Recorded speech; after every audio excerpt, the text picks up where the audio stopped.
We're going to go ahead and walk through the steps of sending a parent notification via Parentlink. We will be sending an email and a text. So the first thing you need to do is go ahead and have all these tabs open. You will need Office 365. So if you just click on this link here to open that up, you will need Bitly open. If you do not have a Bitly account, this shortens those really long URLs that you get from Office 365 OneDrive. If you don't have an account, go ahead and create an account with Bitly, and then make sure you have Parentlink open. The first thing you're going to do is go to OneDrive in Office 365. Go ahead and click on the grid right here, and then click to open OneDrive. I suggest you create a folder called Parentlink, and within that folder you can organize other folders. This is just how I have it organized. So I am going to create a new folder for my post today. Go ahead and name your folder. Today is April 5th. I'm going to hit create. Open up that folder. From your desktop, you can just drag and drop that document in here. Let it upload. Okay, then I'm going to select that document and I'm going to click share. Right here it says anyone with the link can edit. I'm going to go ahead and click that arrow and then uncheck allow editing. Then click apply.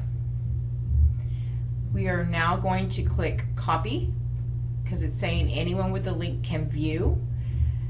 Click copy and then copy again. I'm just going to show you really quick how long that link is. If I create a text and I include that link takes up pretty much all of my characters. I'm only allowed 140. I won't be able to add any text to this. So that is why we do not use that long share link. If you create an account in Bitly, okay, when you open it up, it's going to look just like this. Go ahead and click create. And you're going to paste your long URL here. Okay, and then go ahead and hit create. Okay, so that big old long URL takes it down to just this right here. I'm going to go ahead and add a title just so I can know by looking at it really quick. Shorten URL I'm looking at.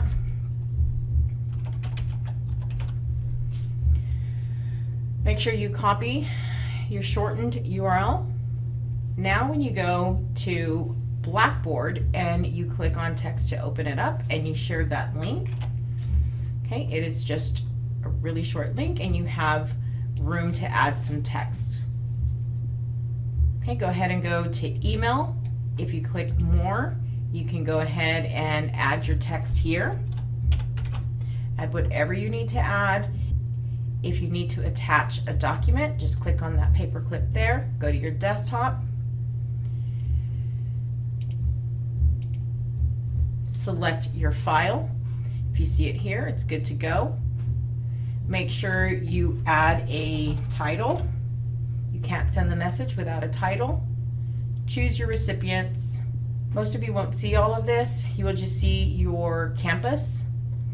And under your campus, you'll have your parents, your staff, your teachers, okay? So you can select whoever it is that you need to select. You also have the option to select individual parents.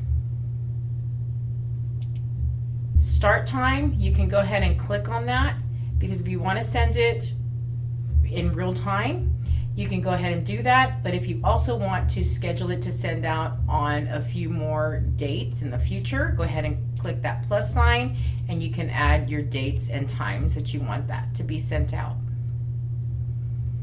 So if you click on Spanish, it will automatically translate your text to Spanish. So I'm going to go ahead and click Spanish. Okay. Go ahead and click English just so you can see.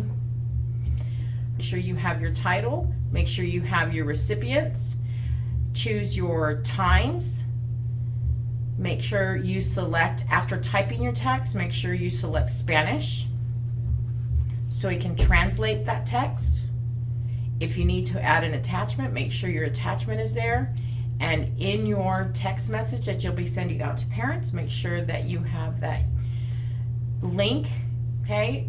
Most of the time, parents will look at the text and not their email. So it's always a good idea to send in a text whatever it is that you're sending in an email. And that's it. Once you're done adding everything, just go ahead and click send.